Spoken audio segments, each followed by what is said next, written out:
Hey everyone, Be Grim here. As you know, today's video is late because I got my second dose of the vaccine yesterday. I've been very fortunate. No side effects beyond a sore arm. So, we're on episode 6 of Magical Meditations with Maia Toll. Today's episode is Clear the Way, White Sage. Salvia apiana? Latin, not my strong suit.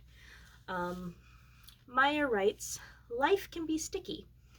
Members of the sage clan have been used in a multitude of cultures for clearing the invisible wisps of energy that cling, barnacle-like, to people and places. Whether you think of those energies as your own spent emotions or the leftover emanations of someone else's, sage can help you make your peace and move on. Sage is sacred because it clears the way, creating a blank canvas and an open path, allowing you the opportunity to reach your full potential. Sage's appearance tells you that a block needs to be cleared, whether you can name it or not, so you can move forward. The ritual is one we're going to skip.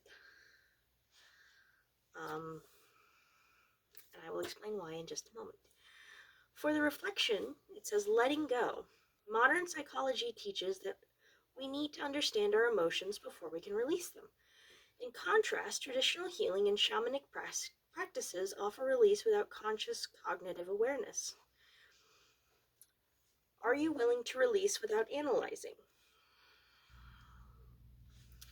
Now, the reason we're skipping the ritual is because it's kind of controversial.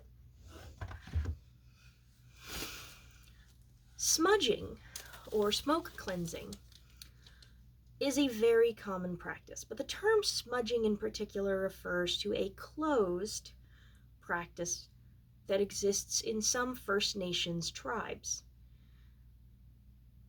It's not something that just everyone can do, and white sage in particular is sacred to the North America's First Nation indigenous people.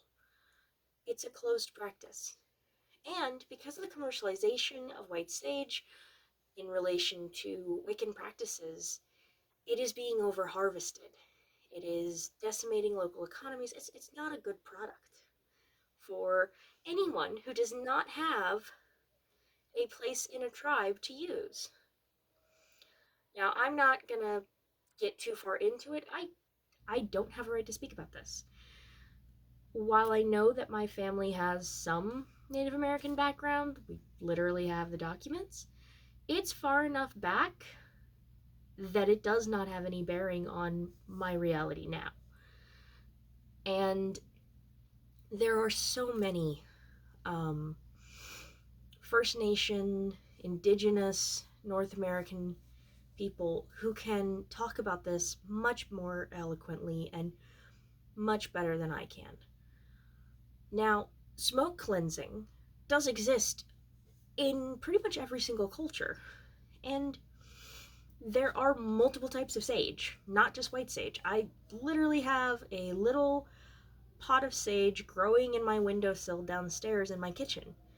It's culinary sage.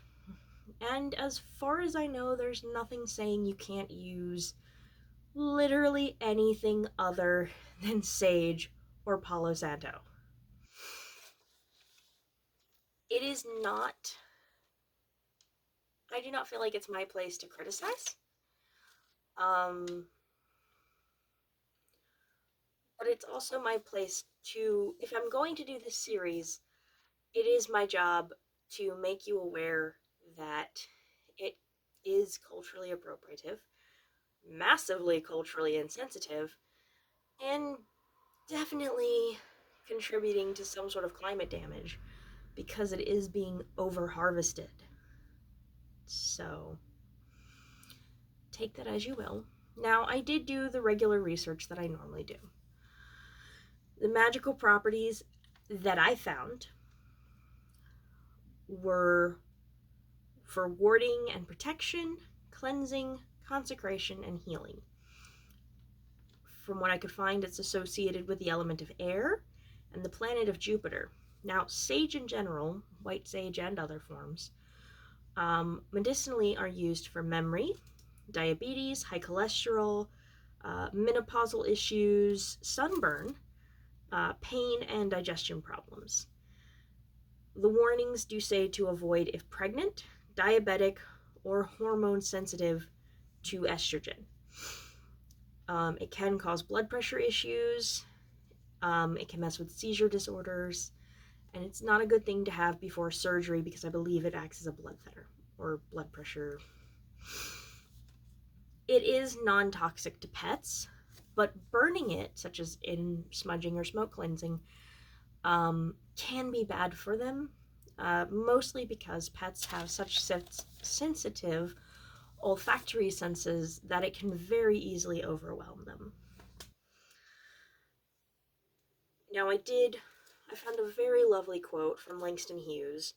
It says, like a welcome summer rain, humor may suddenly cleanse and cool the earth, the air, and you. Which I think is a very sweet and very fun quote.